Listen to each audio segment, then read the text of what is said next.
What's up guys, it's USA Specialist, and after 500 days, 3 seasons, and dozens of updates, Battlefield 2042 may finally be a game that's worth recommending.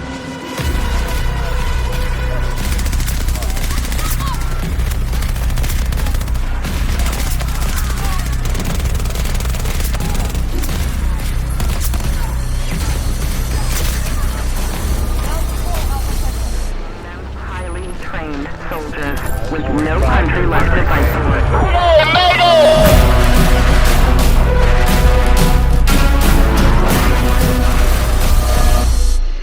The US and Russia are both being accused of fielding armed no-pats in an escalating fight over vital resources.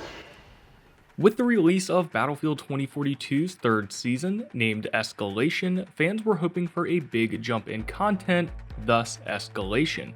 As the name implies, and being over a year into the game's life cycle, fans expected something a little bigger than what we had gotten in the past. However, for the third time now, we have seen one new map, one new specialist, one new vehicle, and a few new weapons, not to mention a lackluster event, which you can check out my review of here.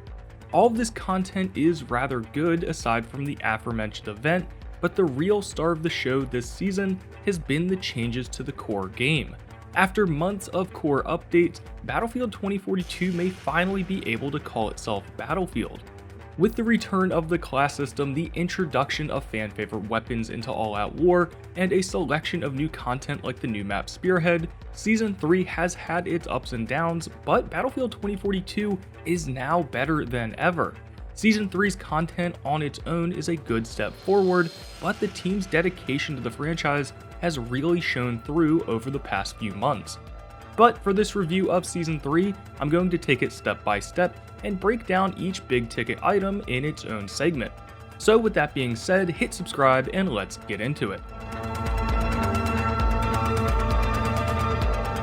Now, kicking off this review in a weird spot, I'd like to touch on this season's art direction, because this may be the best looking and most professional that this game has felt.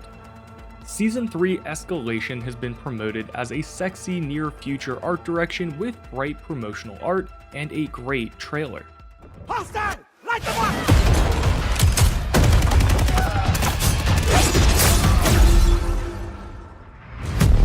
The world is evolving. What we are building is our only future. Will you cling to the past or fight for the new world?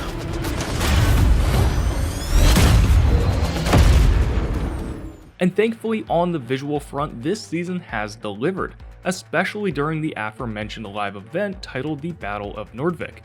I'd argue Escalation is what more of this game should look like, with perhaps a touch more destruction and urban influence. Zane could easily be called this game's best looking specialist, as he looks and sounds much more like a real operator. He's well equipped, physically fit, and doesn't have near the amount of goofiness that the other characters do. And aside from Zane, the new vehicles and weapons fit right in, all looking and feeling futuristic. They all have traits that are grounded, yet feel uniquely near future, similar to Battlefield 4's Final Stand DLC, and they all bring a new complexity to the gameplay. Now, the new map Spearhead feels a little ex machina, as I believe the devs were going for the sci-fi utopian vibe, which I think they nail. Overall, Escalation has had great looking promotional art, great vehicle and weapon design, and has created more consistency with the battle pass than prior seasons. This feels like a great step forward, and I hope to see more thematic content for more assets as the game continues. First off, if you want my full review of Spearhead, check out this video where I really go into detail on why maps like this bother me. With almost 100,000 views at the time of recording, I appear to have struck a chord with the community, and I'd recommend you check it out. But for the purpose of this video, let's just say Spearhead is far from the worst map in Battlefield, but continues the game's bland, open field doctrine of map design. In fact, the map has a few great features like being artistically beautiful, featuring well-placed objectives for conquest, and creating a nice environment for vehicle combat, although it appears air vehicles can struggle. My primary issues with this map are number 1, the buildings feel rather hectic and don't promote very thoughtful infantry combat, and number 2, the map is a great example of DICE continuing this terrible philosophy of natural environments with little in the way of lane structure. And to expand on the latter, this map can have good moments, but so much of it is open fields where players are always looking over their shoulder because the map doesn't inform the players about how, when, or where they'll be attacked from next. The Battlefield devs refuse to create any urban maps or any sort of traditional lane design that would help navigate players into head-to-head confrontation.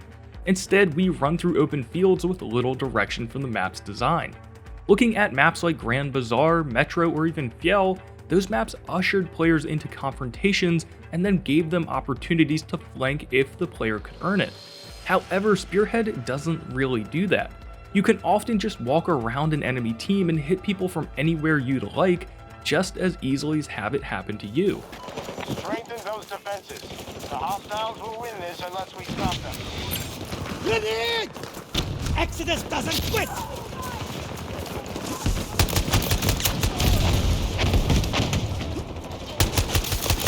Echo 2 has been taken by hostiles. Objectives in attack!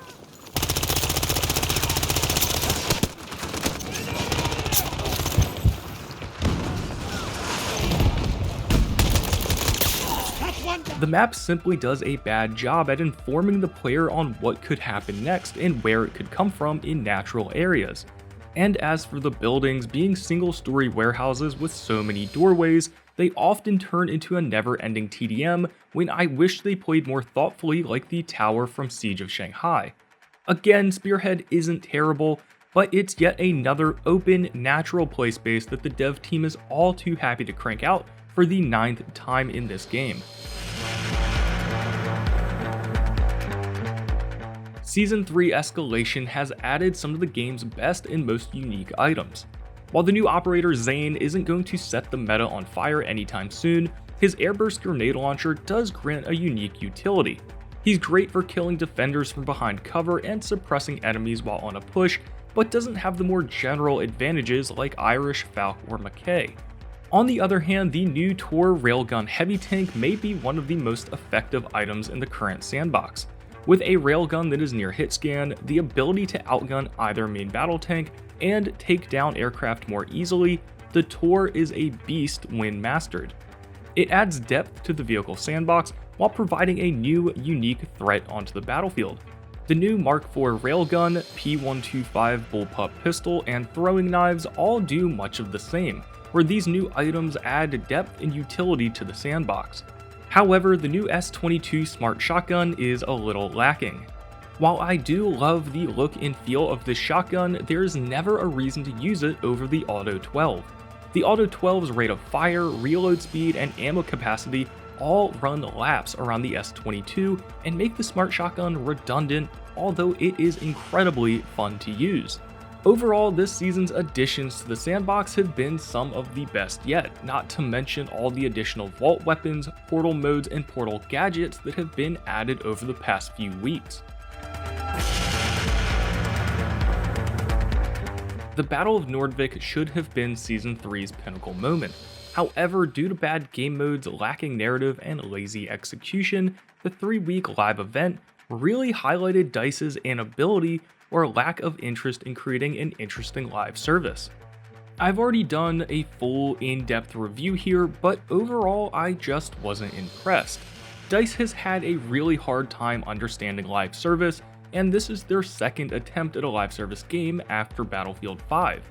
Now, while Battlefield 2042 has implemented a fair battle pass system, a growing shop, and has reached seasonality much faster than games like Halo, both Battle of Nordvik and the Liquidators event feel shallow and empty. The overall impression of DICE's live service after both of these events is that between DICE and EA, there's either no interest, no resources, or no understanding of how to create a narrative live service event that unfolds over time while rewarding the player. These events are now just moments where EA can push limited time paid cosmetics and DICE can act as if they're giving the player something new, while in fact the live service plays just like a Friday Night Battlefield hosted via Portal. The Battle of Nordvik had very little in the way of a sense of occasion, and the game got a minimal facelift and a few new modes hosted via Portal. The best part of this entire event was the trailer and the cosmetics, which DICE did a much better job on this time around. But at this rate, DICE either needs to step up or give up and put their 700-person studio to work elsewhere if live events are simply too much. Now, while I'm happy to debate any of the talking points above, and I do think Season 3's map and event were weak being this far into the live service, I wholeheartedly agree that Battlefield 2042 is a significantly better game today because of the improvements made over the course of Season 3. While Escalation itself wasn't mind-blowing, the devs got their priorities right and have nearly turned Battlefield 2042 all the way around. Now, I'm not saying Battlefield 2042 will surge in popularity or ever match the games that preceded it. I believe it's far too late for that. But moreover, the community has taught DICE and EA how to make a Battlefield game after they forgot. And the reintroduction of the classes, the end of specialists after Season 4, and the introduction of vault weapons is DICE realizing we understand what we want and they need to listen. Season 3 Escalation was the moment the shoe dropped and it all started to come together. Again, Battlefield 2042 will never be perfect, but going into Season 4, I think we can at least say the bones of this game are starting to feel like Battlefield, and that's something we haven't been able to say for a very, very long time. Overall, Battlefield 2042 Season 3 is the best this game has ever been. On a technical front, with all of its fixes, specialist changes, and sandbox updates, the game plays better for more people, and is seeing a more regular player count with some real highs. It's been great to see the dev team finally turn this game around, but after 500 days, it's concerning to see Battlefield become so creatively bankrupt when it comes to their live service. While there is a really good chance the EA is holding back the dev team from spending more time or money on this already failed game, it really makes the franchise look bad after so much wasted potential. Although things may change come year 2, for now I expect DICE to be content with their game. Classes have been added, most major bugs have been fixed, player count is holding steady, and a lot of gameplay systems have been improved. I'm rather happy with the game, and I love seeing that the team is still committed to revising their work, whether it's a new and improved breakaway or reworking the loadout menus. At this point, you either like the game or not, and I don't think DICE will be adding anything new to sway your opinion. The game has come light years from where it started, and EA has already started on their next entry. But guys, drop your comments below and tell me what you think of Season 3. And for everything else Battlefield, stay tuned and subscribe. And as always, thank you guys for watching.